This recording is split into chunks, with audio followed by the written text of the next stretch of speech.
Perang Badar Kubra. Latar belakang peperangan. Seperti yang kita dengar sebelumnya, bahwa kafilah dagang Quraisy bisa lepas dari hadangan Nabi SAW dalam perjalanan dari Mekah ke Syam. Tatkala mendekati kepulangan mereka dari Syam ke Mekah, maka beliau mengutus Talhah bin Ubaidillah dan Sa'id bin Zaid agar pergi ke utara dengan tugas penyelidikan. Keduanya tiba di Al-Haura dan berada di sana untuk beberapa lama. Tatkala kafilah dagang Quraisy yang dipimpin Abu Sufyan sudah lewat, maka keduanya cepat-cepat kembali ke Madinah dan menyampaikan kabar ini kepada Rasulullah SAW. Kafilah dagang itu sendiri membawa harta kekayaan penduduk Mekah yang jumlahnya sangat melimpah, yaitu sebanyak 1.000 onta yang membawa harta benda milik mereka yang nilainya tidak kurang dari 5.000 dinar emas, sementara yang mengawalnya tidak lebih dari 40 orang. Ini merupakan kesempatan emas bagi pasukan Madinah untuk melancarkan pukulan yang telak terhadap orang-orang musyrik, pukulan dalam bidang politik, ekonomi, dan militer jika mereka sampai kehilangan kekayaan yang tiada terkira banyaknya ini. Oleh karena itu, Rasulullah SAW mengumumkan kepada orang-orang Muslim, ini adalah kafilah dagang Quraisy yang membawa harta benda mereka. Hadanglah kafilah itu. Semoga Allah memberikan barang rampasan itu kepada kalian. Beliau tidak menekankan kepada seorang pun di antara mereka untuk bergabung, tetapi beliau menyerahkan masalah ini kepada kerelaan mereka. Sebab kali ini tidak akan terjadi bentrokan yang seru dengan pasukan Quraisy, dan memang bentrokan ini baru terjadi saat di Badar. Oleh karena itu, banyak sahabat yang memilih tetap di Madinah, sebab ketetapan kali ini tak berbeda dengan ketetapan beliau dalam mengirimkan satuan-satuan pasukan sebelumnya. Karena itu, mereka pun tidak mengingkari keputusan beliau untuk tidak ikut dalam penghadangan ini.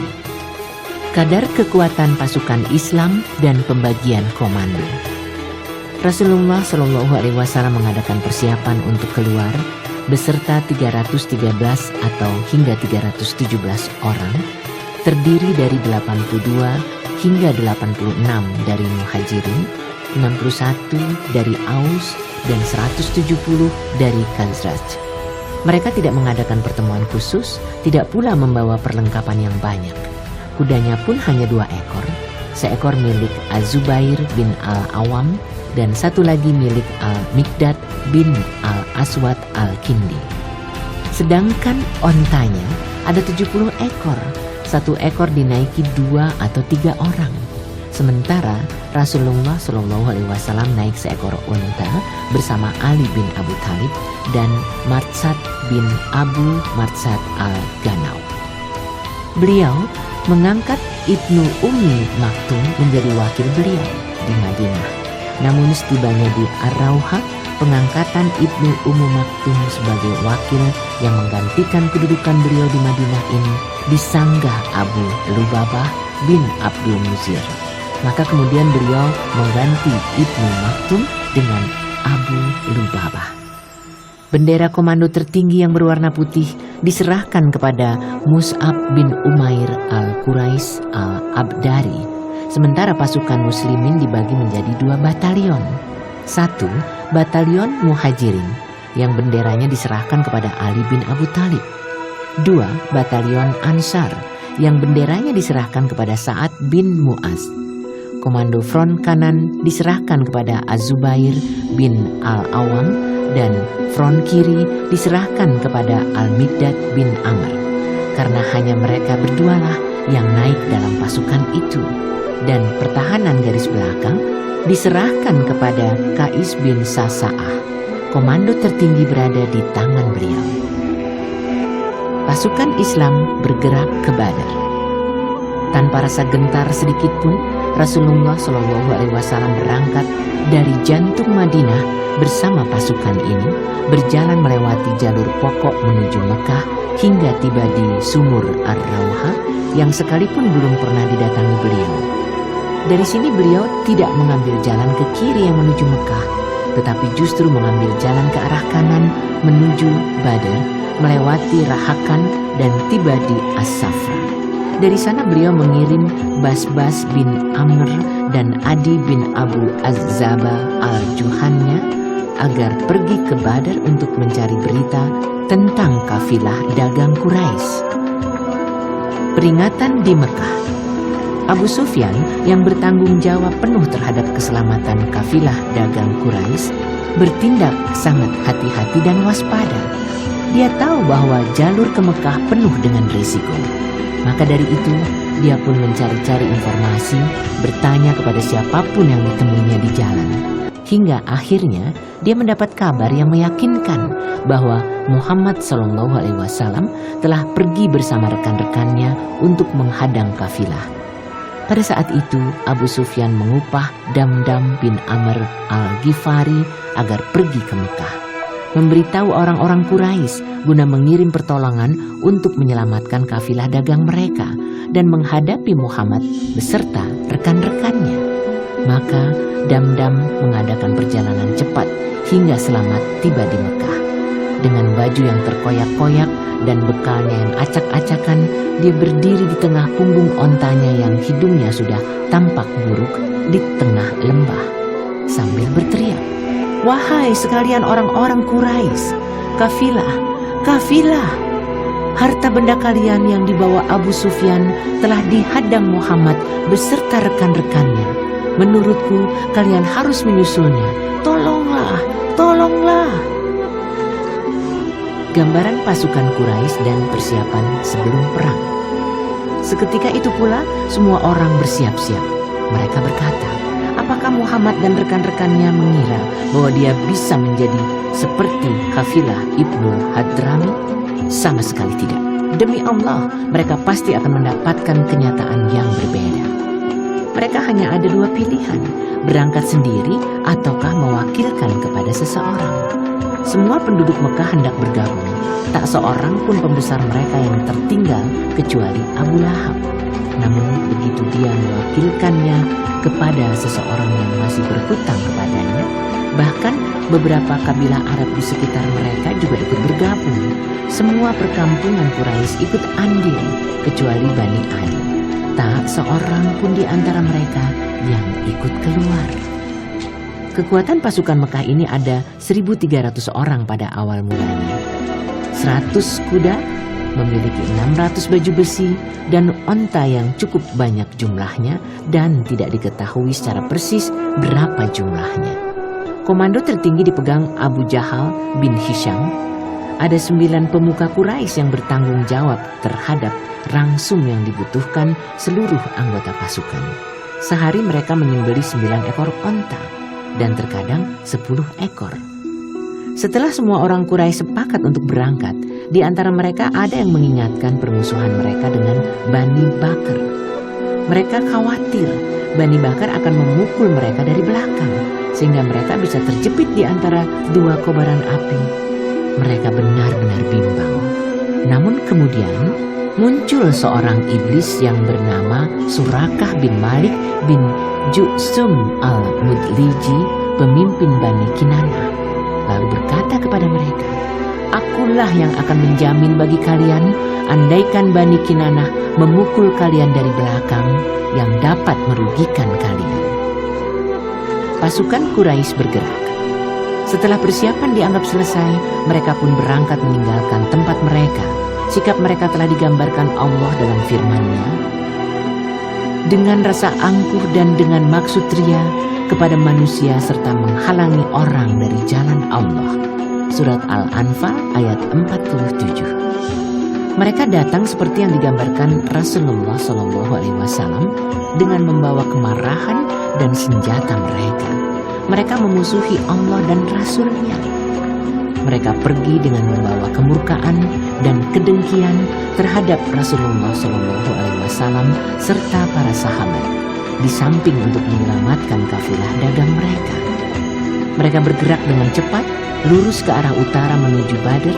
Mereka melewati jalur Usfan, Kadid, dan Al-Juhfah.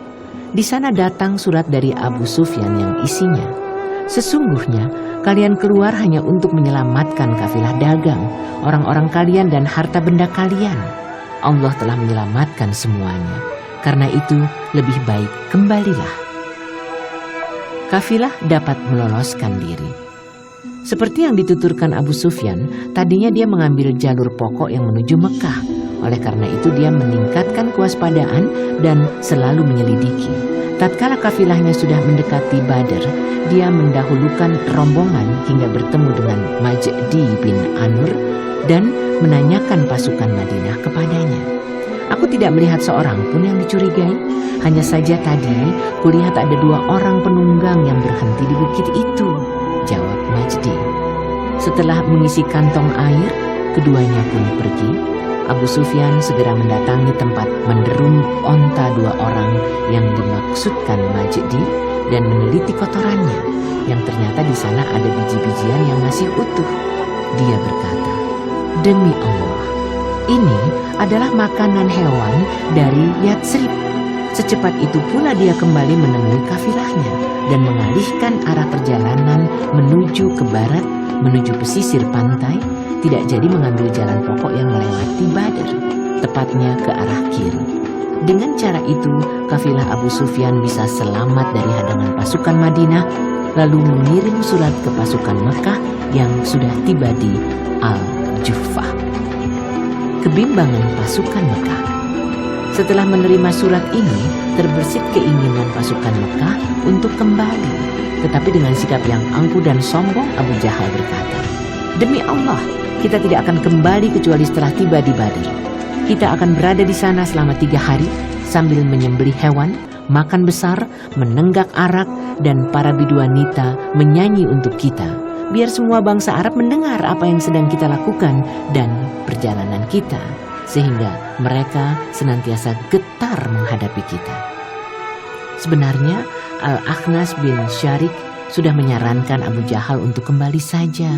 Namun banyak di antara mereka yang juga tidak mau mendengarkan saran Al-Akhnas ini. Maka dia pun kembali bersama Bani Zuhrah, sehingga tak seorang pun dari Bani Zuhrah yang ikut dalam peperangan. Jumlah mereka ada 300 orang. Di kemudian hari, Bani Zuhrah sangat salut terhadap ketajaman pemikiran Al-Akhnas ini, sehingga dia semakin disegani dan ditaati. Sebenarnya Bani Hasyim juga ingin kembali, namun Abu Jahal memaksa mereka seraya berkata, "Janganlah gara-gara peperangan ini membuat kita terpecah hingga kita pulang nanti." Maka pasukan Mekah dengan kekuatan 1000 orang melanjutkan perjalanan menuju Badr. Mereka terus berjalan hingga mendekati Badr dan bersembunyi di balik bukit pasir di pinggiran Wadi Badr. Posisi pasukan Islam yang cukup rawan. Mata-mata pasukan Madinah menyampaikan berita tentang lolosnya kafilah dagang Abu Sufyan kepada Rasulullah SAW yang saat itu masih dalam perjalanan melewati Wadi Zifiran. Sementara itu, tidak ada kesempatan bagi beliau dan para sahabatnya untuk menghindari peperangan. Jadi, mau tidak mau harus terus maju ke depan dengan mengobarkan semangat keberanian dan heroisme. Sebab jika pasukan Mekah dibiarkan bercokol di sekitar daerah itu, sama saja dengan memberi angin kepada mereka untuk memantapkan posisi militernya, melebarkan pengaruh politiknya, bisa melemahkan persatuan orang-orang Muslim dan menimbulkan perasaan takut. Bahkan boleh jadi gerakan Islam setelah itu hanya sebatas gerakan jasad tanpa ruh. Lalu siapapun yang memendam kedengkian dan kebencian terhadap Islam bisa melancarkan serangan setiap saat di Madinah. Apakah setelah itu ada seseorang yang bisa memberi jaminan kepada orang-orang Muslim untuk menghadapi pasukan Mekah agar tidak bisa meneruskan perjalanannya menuju Mekah? Sehingga kalaupun meletus peperangan, maka peperangan itu terjadi di luar Madinah dan tidak di pelataran mereka. Sama sekali tidak. Sementara itu, andaikan pasukan Madinah kalah, pengaruhnya akan lebih buruk bagi pamor kaum muslimin. Majelis Permusyawaratan melihat perkembangan yang cukup rawan dan tidak terduga-duga ini, maka Rasulullah Shallallahu Alaihi Wasallam menyelenggarakan majelis musyawarah militer. Dalam majelis ini, beliau mengisyaratkan posisi mereka yang harus dipertaruhkan secara mati-matian dan membuka kesempatan kepada setiap anggota pasukan dan para komandannya untuk mengemukakan pendapat. Pada saat itu, ada sebagian di antara mereka yang hatinya menjadi kecil dan takut terjun dalam pertempuran. Mereka inilah yang diisyaratkan Allah dalam firman-Nya. Tulisan Arab 25.1. Kama akhrajaka rabbuka min baitika bil haqq wa inna fariqan minal mu'minina lakarihun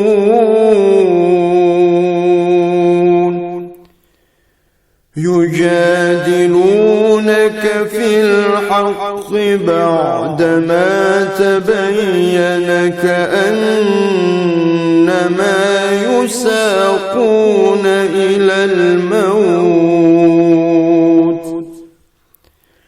كأنما يساقون إلى الموت وهم ينظرون.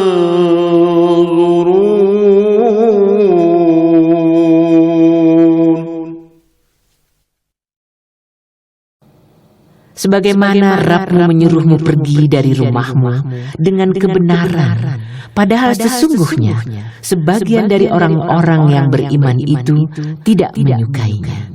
Mereka membantahmu tentang kebenaran sesudah nyata bahwa mereka pasti menang, seolah-olah mereka dihalau kepada kematian, sedang mereka melihat sebab-sebab kematian itu. Surat Al-Anfal ayat 5 dan 6. Sedangkan para komandan pasukan seperti Abu Bakar dan Umar bin Al-Khattab sama sekali tidak kendor semangatnya dan maju terus. Kemudian Al-Miqdad bin Amr berdiri seraya berkata, "Wahai Rasulullah, majulah terus seperti diperlihatkan Allah pada engkau. Kami akan bersama engkau. Demi Allah, kami tidak akan berkata kepada engkau sebagaimana Bani Israel yang berkata kepada Musa, 'Pergi engkau sendiri bersama Rabb-Mu, lalu berperanglah kalian berdua. Sesungguhnya kami ingin duduk menanti di sini saja.' Tetapi, pergilah engkau bersama Rabb-Mu, lalu berperanglah kalian berdua, dan sesungguhnya kami akan berperang bersama kalian berdua, demi yang mengutusmu dengan kebenaran. Andai kata engkau pergi membawa kami ke dasar sumur yang gelap, maka kami pun siap bertempur bersama engkau hingga engkau bisa mencapai tempat itu." Bagus, sabda Rasulullah Shallallahu Alaihi Wasallam sembari mendoakan kebaikan bagi Al-Miqdad. Itulah pendapat yang disampaikan 3 komandan pasukan dari Muhajirin, padahal jumlah mereka lebih sedikit. Maka Rasulullah Shallallahu Alaihi Wasallam ingin mendengar pendapat para komandan Ansar, sebab mereka adalah jumlah mayoritas dalam pasukan. Terlebih lagi, beban peperangan pasti akan membebani pundak mereka. Sementara klausul Baiat Aqabah tidak mengharuskan mereka ikut dalam peperangan di luar perkampungan mereka. Maka setelah mendengar pendapat 3 komandan Ansar itu, beliau bersabda kepada mereka, "Berilah aku masukan wahai semua orang." Di dalam hati beliau mengarahkan sabdanya ini kepada Ansar. Maksud hati beliau ini dapat ditangkap komandan Ansar dan sekaligus pembawa benderanya, yaitu Sa'ad bin Mu'az. Dia pun berkata, "Demi Allah, sepertinya yang engkau maksudkan adalah kami, wahai Rasulullah." Begitulah jawaban beliau. Sa'ad berkata, "Kami sudah beriman kepada engkau. Kami sudah bersaksi bahwa apa yang engkau bawa adalah kebenaran. Kami sudah memberikan sumpah dan janji kami untuk patuh dan taat. Maka majulah terus wahai Rasulullah seperti engkau kehendaki. Demi yang mengutus engkau dengan kebenaran. Andai kata engkau bersama kami terhalang lautan, lalu engkau terjun ke dalam lautan itu, kami pun akan terjun bersama engkau. Tak seorang pun di antara kami yang akan mundur. Kami senang jika besok engkau berhadapan dengan musuh bersama kami. Sesungguhnya kami dikenal orang-orang yang sabar dalam peperangan dan jujur dalam pertempuran. Semoga Allah memperlihatkan kepadamu tentang diri kami apa yang engkau senangi. Maka majulah bersama kami dengan berkah Allah. Dalam suatu riwayat disebutkan bahwa Sa'ad bin Mu'adz berkata kepada Rasulullah SAW, boleh jadi engkau khawatir orang-orang Ansar hanya berpegang kepada hak mereka untuk tidak menolongmu kecuali di tengah perkampungan mereka. Sesungguhnya aku berbicara dan memberi jawaban atas nama orang-orang Ansar. Maka dari itu, majulah seperti engkau kehendaki, sambunglah tali siapapun yang engkau kehendaki, putuslah tali siapapun yang engkau kehendaki, ambillah dari harta kami menurut kehendak engkau, berikanlah kepada kami menurut kehendak engkau. Apapun yang engkau ambil dari kami, maka itu lebih kami sukai dari apa yang engkau tinggalkan bagi kami. Apapun yang engkau perintahkan, maka urusan kami hanyalah mengikuti perintah engkau. Demi Allah, jika engkau maju hingga mencapai dasar sumur yang gelap, tentu kami akan maju bersama engkau. Demi Allah, jika engkau terhalang lautan bersama kami, lalu engkau terjun ke lautan itu, tentu kami juga akan terjun bersama engkau. Rasulullah SAW merasa gembira dengan apa yang dikatakan Sa'ad dan semangatnya yang menggebu-gebu. Maka beliau bersabda, majulah kalian dan terimalah kabar gembira, karena Allah telah menjanjikan salah satu dari dua pihak kepadaku. Demi Allah, seakan-akan saat ini aku bisa melihat tempat kematian mereka. Setelah itu Rasulullah SAW meninggalkan Zafiran untuk melanjutkan perjalanan. Beliau melewati jalan bukit yang disebut Al-Asafir, kemudian cepat-cepat menuju satu tempat yang disebut Ad-Dabah, dan meninggalkan Al-Hanan di sebelah kanannya, yaitu sebuah bukit pasir yang menyerupai gunung yang kokoh, kemudian tiba di dekat Badr. Rasulullah melakukan kegiatan mata-mata. Dari sana beliau melakukan kegiatan mata-mata sendiri bersama sahabat karib beliau di dalam gua, Abu Bakar As-Siddiq. Tatkala beliau sedang berputar-putar di sekitar pasukan Mekah, tiba-tiba beliau berpapasan dengan seorang Arab yang sudah tua. Beliau bertanya kepadanya tentang pasukan Quraisy dan Muhammad. Beliau menanyakan kedua pasukan untuk penyamaran. Aku tidak akan memberitahukan kepada kalian sebelum kalian memberitahukan kepadaku dari mana asal kalian berdua, kata orang tua itu. Beritahukan kepada kami, nanti akan kami beritahukan kepadamu dari mana asal kami, sabda beliau. Jadi begitukah? Tanya orang tua itu. Benar, jawab beliau. Menurut informasi yang kudengar, Muhammad dan rekan-rekannya berangkat pada hari ini. Jika informasi itu benar, berarti pada hari ini dia sudah tiba di tempat ini, tepat di tempat pemberhentian pasukan Madinah. Menurut informasi yang kudengar, Quraisy berangkat pada hari ini.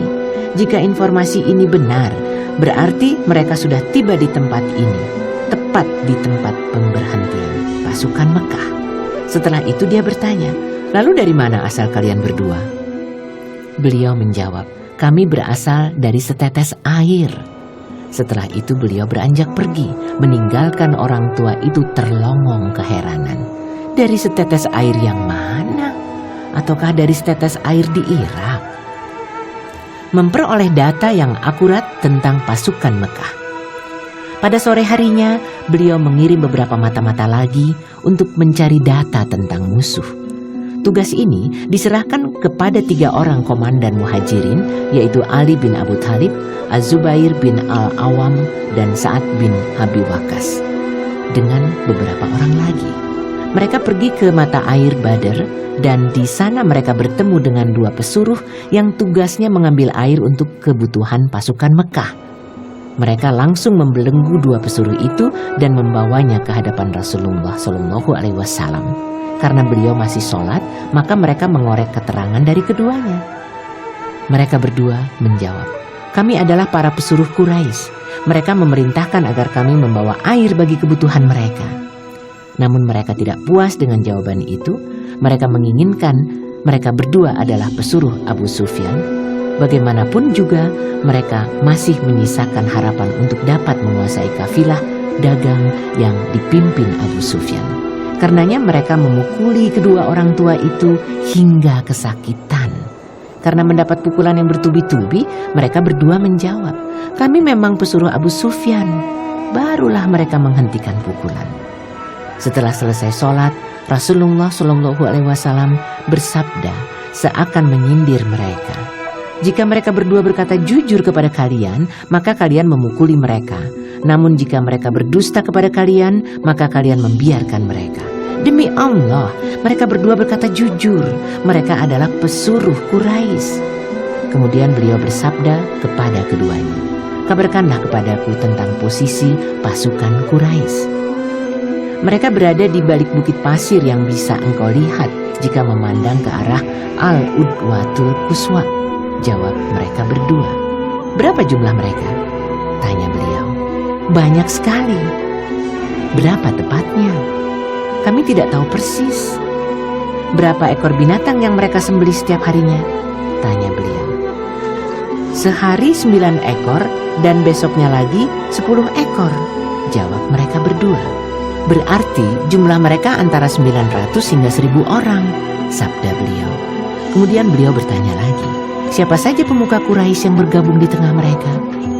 "Ada Utbah dan Saibah, kedua anak Rabi'ah, Abul Bakhtari bin Hisham, Hakim bin Hisam, Naufal bin Khuwailid, Al-Haris bin Amir, Tu'aimah bin Adi, An-Nadir bin Al-Haris, Jam'ah bin Al-Aswad, Abu Jahal bin Hisham, Umayyah bin Khalaf, dan beberapa orang lagi yang mereka sebutkan."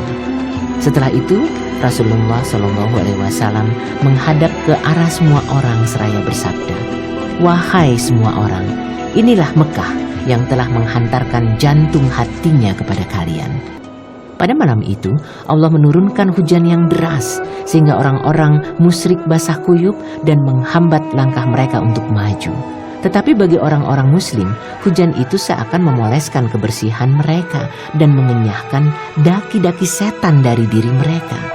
Bumi menjadi kesat, pasir menjadi kuat, pijakan kaki pun menjadi mantap. Tempat mereka menjadi rata dan hati mereka semakin menyatu. Menempati posisi lebih strategis. Rasulullah SAW membawa pasukannya ke mata air Badr agar bisa mendahului pasukan orang-orang Quraisy sehingga mereka bisa menghalangi orang-orang Quraisy untuk menguasai mata air itu. Maka pada petang hari mereka sudah tiba di dekat mata air Badr.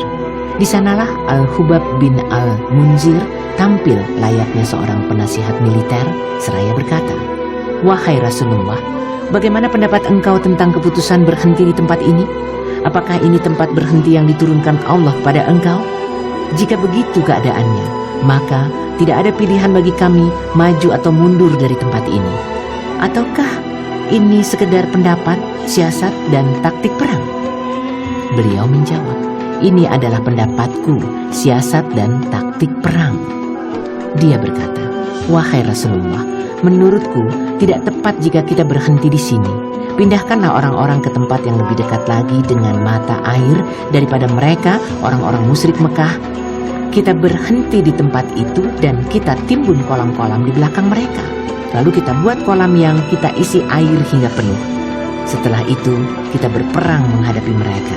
Kita bisa minum dan mereka tidak bisa." Beliau bersabda, "Engkau telah menyampaikan pendapat yang jitu." Maka Rasulullah SAW memindahkan pasukannya sehingga jarak mereka dengan mata air lebih dekat lagi daripada pihak musuh. Separuh malam mereka berada di tempat itu, lalu mereka membuat sebuah kolam air dan menimbun kolam-kolam yang lain. Tatkala orang-orang muslim sudah berhenti di tempat yang dimaksudkan dekat dengan mata air, maka Sa'ad bin Mu'az mengusulkan kepada Rasulullah SAW, bagaimana jika orang-orang muslim membuat tempat khusus bagi beliau untuk memberikan komando, sekaligus sebagai antisipasi adanya serangan mendadak serta kemungkinan jika mereka terdesak dan sebelum memastikan kemenangan. Dia berkata, "Wahai Nabi Allah, bagaimana jika kami membuat sebuah tenda bagi engkau dan kami siapkan kendaraan di sisi engkau? Kemudian biarlah kami menghadapi musuh. Jika Allah memberikan kemenangan kepada kita atau musuh, maka memang itulah yang kami sukai. Tetapi jika hasilnya lain, maka engkau bisa langsung duduk di atas kendaraan, lalu bisa menyusul orang-orang di belakang kami. Di sana masih ada beberapa orang yang tidak ikut bergabung dengan kami. Wahai Nabi Allah, mereka jauh lebih mencintai engkau daripada cinta kami kepada engkau. Jika mereka menganggap bahwa engkau harus menghadapi perang, tentu mereka tidak akan mangkir dari sisi engkau.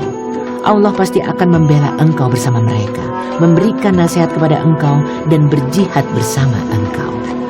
Maka Rasulullah SAW memohon dan mendoakan kebaikan bagi Sa'ad. Lalu orang-orang muslim membuat sebuah tenda di tempat yang tinggi, tepatnya di sebelah timur laut dari medan perang. Ada beberapa pemuda Ansar yang telah ditunjuk menyertai Sa'ad bin Mu'az yang berjaga-jaga di sekitar Rasulullah SAW. Persiapan pasukan. Kemudian Rasulullah SAW mempersiapkan pasukan berkeliling di sekitar arena yang akan dijadikan ajang pertempuran. Beliau menunjukkan jarinya ke suatu tempat sambil bersabda, "Ini tempat kematian Fulan esok hari, insya Allah. Dan ini tempat kematiannya Fulan, insya Allah." Pada malam itu, beliau sering melaksanakan sholat di dekat pangkal pohon yang tumbuh di sana. Sedangkan orang-orang muslim tidur dengan hembusan nafas yang tenang seakan menyinari angkasa. Hati mereka ditaburi keyakinan. Mereka cukup istirahat pada malam itu dengan harapan esok paginya dapat melihat kabar gembira dari Allah. Tulisan Arab 25.2. إذ يغشيكم النعاس أمنة منه وينزل عليكم من السماء ماء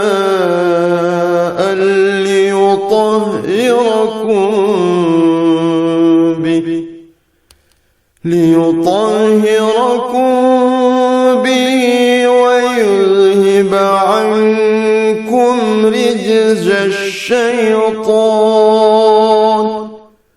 وليربط على قلوبكم ويثبت به الأقدام.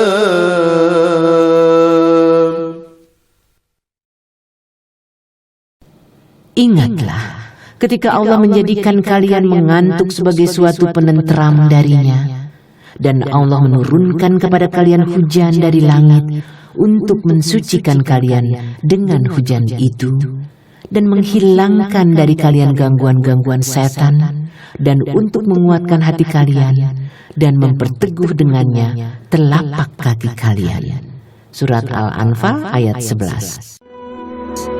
Malam itu adalah malam Jumat, tanggal 17 Ramadan 2 Hijriah, sementara keberangkatan beliau pada tanggal 8 atau 12 dari bulan yang sama. Pasukan Quraisy mulai memasuki arena pertempuran dan perpecahan di kalangan mereka. Malam itu pasukan Quraisy menghabiskan waktunya di Al-Udwatul Quswa. Pada pagi harinya mereka turun dari atas lembah pasir dengan seluruh satuan-satuannya hingga tiba di lembah Badar. Tiba-tiba ada beberapa orang dari pasukan Quraisy muncul di hadapan Rasulullah SAW. Beliau bersabda, "Biarkanlah saja mereka."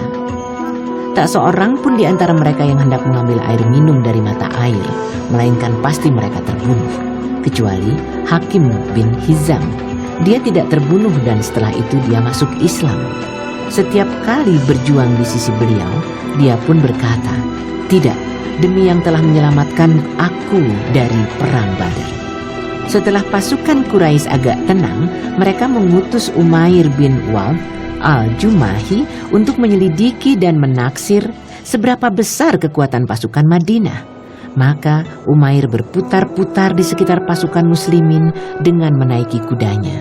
Kemudian kembali menemui rekan-rekannya dan berkata, 300 orang, kurang atau lebih sedikit. Tetapi tunggu dulu, biar kuselidiki lagi kalau mereka mempunyai pasukan cadangan atau pasukan pendukung di belakangnya.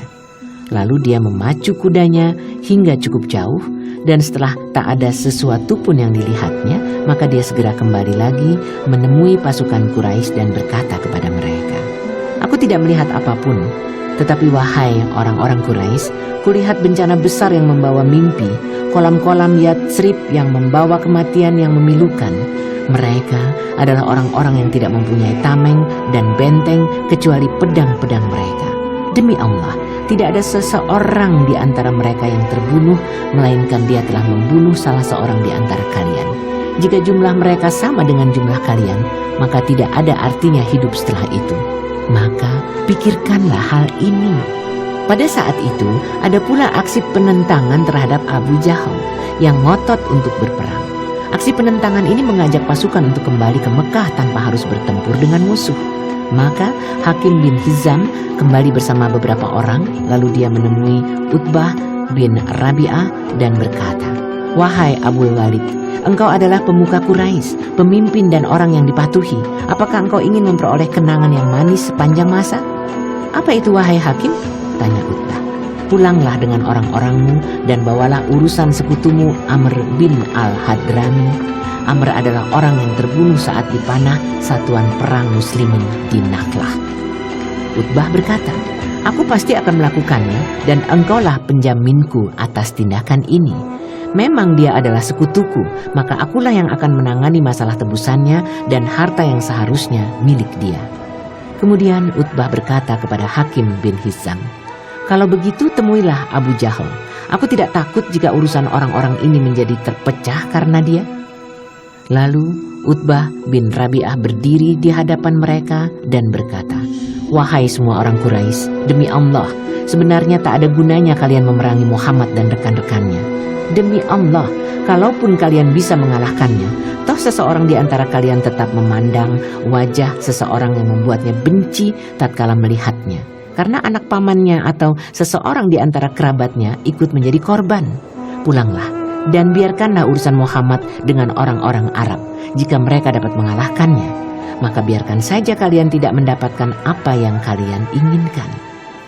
Hakim bin Hizam menemui Abu Jahal yang sedang mempersiapkan baju besinya seraya berkata, "Wahai Abul Hakam, sesungguhnya Utbah mengutusku untuk berkata begini dan begini." Abu Jahal berkata, "Demi Allah, rupanya dia benar-benar ketakutan tatkala melihat Muhammad dan rekan-rekannya. Demi Allah, kita tidak akan kembali sebelum Allah memutuskan perkara antara kita dan Muhammad. Biarkan saja Utbah dan perkataannya. Yang pasti, dia sudah melihat bahwa Muhammad adalah pemakan hewan yang sudah dipotong dan di tengah mereka ada anaknya, sehingga dia menakut-nakuti kalian untuk berhadapan dengannya. Yang dimaksudkan dengan anaknya adalah Huzaifah bin Utbah yang sudah sejak lama masuk Islam dan juga ikut hijrah." Tatkala Utbah mendengar ucapan Abu Jahal, "Demi Allah, rupanya dia benar-benar ketakutan," maka dia berkata, "Perlu dilihat pantat siapa yang lebih takut, entah dia atau aku." Karena merasa khawatir aksi penentangan ini semakin kuat dan untuk menghentikan dialog ini, maka Abu Jahal segera memanggil Amir bin al-Hadrami, saudara Amr bin al-Hadrami yang menjadi korban di Nakhlah, seraya berkata kepadanya, "Ini sekutumu ingin mengajak orang-orang untuk pulang, padahal engkau tahu sendiri siapa orang yang hendak engkau tuntut balas. Maka bangkitlah dan carilah orang yang hendak engkau balas dan yang membunuh saudaramu." Maka Amir bangkit sambil menampakkan pantatnya lalu berkata, "Demi Allah, perang sudah berkobar dan orang-orang sudah tidak sabar lagi. Mereka sudah berkumpul untuk menuntut balas, sementara mereka sudah dikacaukan karena pendapat yang disampaikan Utbah. Ternyata sikap gegabah telah mengalahkan sikap bijaksana, sehingga penentang yang disampaikan hakim itu tidak banyak berarti." Dua pasukan saling mengintai. Setelah dua pasukan saling mengintai, maka Rasulullah bersabda, tulisan Arab 25.3, اللهم هذه قريش قد أقبلت بخيلائها وفخرها تحدك وتكذب رسولك اللهم فنصرك الذي وعدتني اللهم أحنهم الغداة. Ya Allah, ini Quraisy yang datang dengan kecongkakan dan kesombongannya, yang memusuhimu dan mendustakan Rasulmu. Ya Allah, yang kuharapkan adalah pertolonganmu seperti yang telah Engkau janjikan kepadaku. Ya Allah, binasakanlah mereka pagi ini. Tatkala Rasulullah Shallallahu Alaihi Wasallam sedang meluruskan barisan orang-orang Muslim, tiba-tiba ada kejadian lucu. Saat itu Sawad bin Ghaziyah bergeser dari barisannya. Maka beliau memukulnya dengan anak panah agar meluruskan barisan sambil bersabda, "Luruskan barisanmu, wahai Sawad." Sawad menjawab, "Wahai Rasulullah, engkau telah membuatku sakit, maka beri kesempatan kepadaku untuk membalasnya." Maka beliau menyingkap baju di bagian perutnya seraya berkata, "Kalau begitu, balaslah." Maka Sawad langsung memeluk perut beliau. Beliau bertanya, "Ada apa kamu ini, wahai Sawad?" Sawad menjawab, "Wahai Rasulullah, telah datang apa yang engkau lihat saat ini. Sejak lama aku ingin agar kulitku dapat bersentuhan dengan kulit engkau pada saat-saat terakhir aku hidup bersama engkau." Lalu beliau mendoakan kebaikan baginya. Seusai meluruskan dan menata barisan, beliau mengeluarkan perintah agar pasukan tidak memulai pertempuran sebelum mendapat perintah yang terakhir dari beliau. Beliau juga menyampaikan beberapa petunjuk khusus tentang peperangan dengan bersabda, "Jika kalian merasa jumlah musuh terlalu besar, maka lepaskanlah anak panah kepada mereka. Dahuluilah mereka dalam melepaskan anak panah. Kalian tidak perlu terburu-buru menghunus pedang kecuali setelah mereka dekat dengan kalian." Setelah itu beliau kembali lagi ke tenda bersama Abu Bakar. Sementara Sa'ad bin Mu'adz bertanggung jawab memimpin satuan pasukan yang bertugas melindungi beliau. Ternyata pada hari itu Abu Jahal juga mencari-cari keputusan dari Allah dan mengharapkan kemenangan seraya berkata, "Ya Allah, apakah kami harus memutuskan tali kekerabatan dan menanggung akibat yang belum kami ketahui secara pasti? Maka hancurkanlah dia pagi ini, ya Allah. Siapakah yang lebih engkau cintai dan lebih engkau ridhoi di sisimu, maka berilah ia kemenangan pada hari ini." Tentang perkataan Abu Jahal ini Allah telah berfirman. Tulisan Arab 25.4. إن تستفتحوا فقد جاءكم الفتح وإن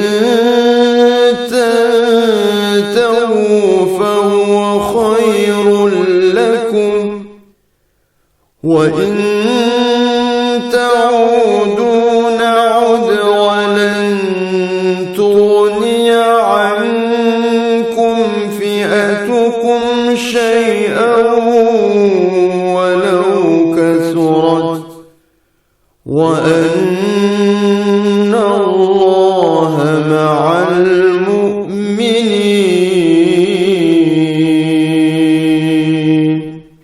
Jika kalian, orang-orang musyrik, mencari keputusan, maka telah datang keputusan kepada kalian. Dan jika kalian berhenti, maka itulah yang lebih baik bagi kalian. Dan jika kalian kembali, niscaya kami kembali pula.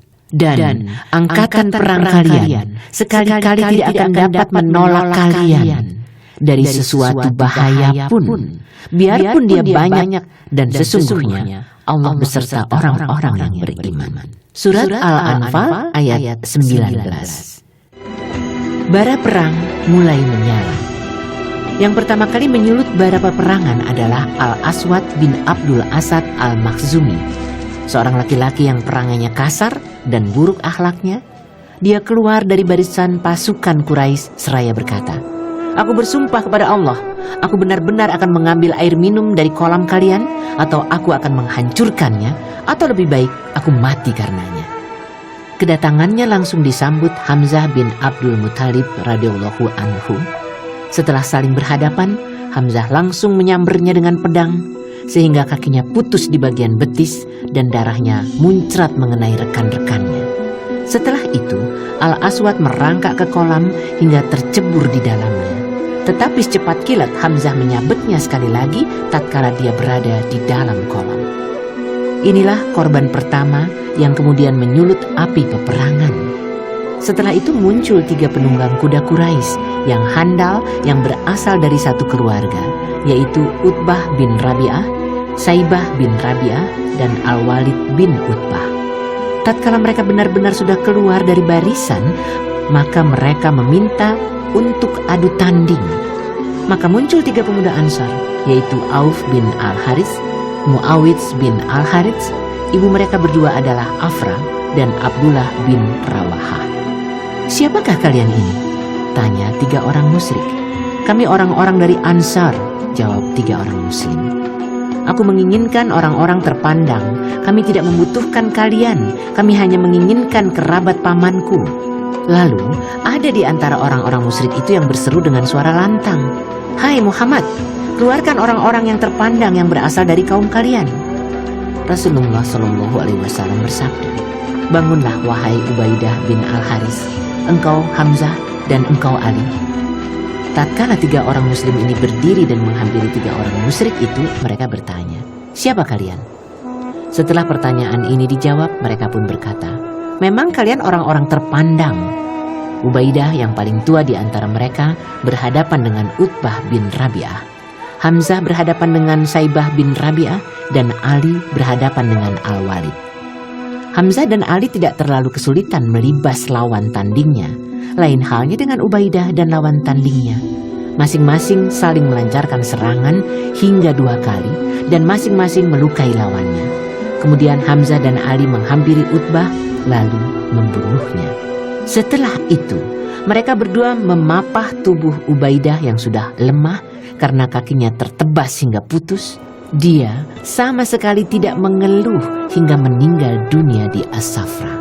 4 atau 5 hari setelah perang Badar, di tengah perjalanan pulang ke Madinah. Pada saat itu Ali bersumpah kepada Allah hingga karenanya turun ayat tentang kiprahnya. هذان خصمان اختصموا في ربهم. Inilah 2 golongan, golongan mukmin dan golongan kafir yang bertengkar. Mereka saling bertengkar karena Rabb mereka. Surat Al-Hajj ayat 19. Kesudahan adu tanding ini merupakan awal yang buruk bagi orang-orang musyrik. Karena mereka kehilangan 3 orang penunggang kuda yang diandalkan dan sekaligus komandan pasukan mereka hanya dalam sekali gebrakan saja. Kemarahan mereka menggelegak, lalu mereka menyerang pasukan muslimin secara serentak dan membabi buta. Setelah memohon kemenangan dan pertolongan kepada Allah, memurnikan niat dan tunduk kepadanya, maka orang-orang muslim menghadang serangan orang-orang musyrik yang dilancarkan secara bergelombang dan terus-menerus. Mereka tetap berdiri di tempat semula dengan sikap defensif, namun cara ini cukup ampuh untuk menjatuhkan korban di kalangan orang-orang musyrik. Tak henti-hentinya mereka berseru, "Ahad, Ahad!"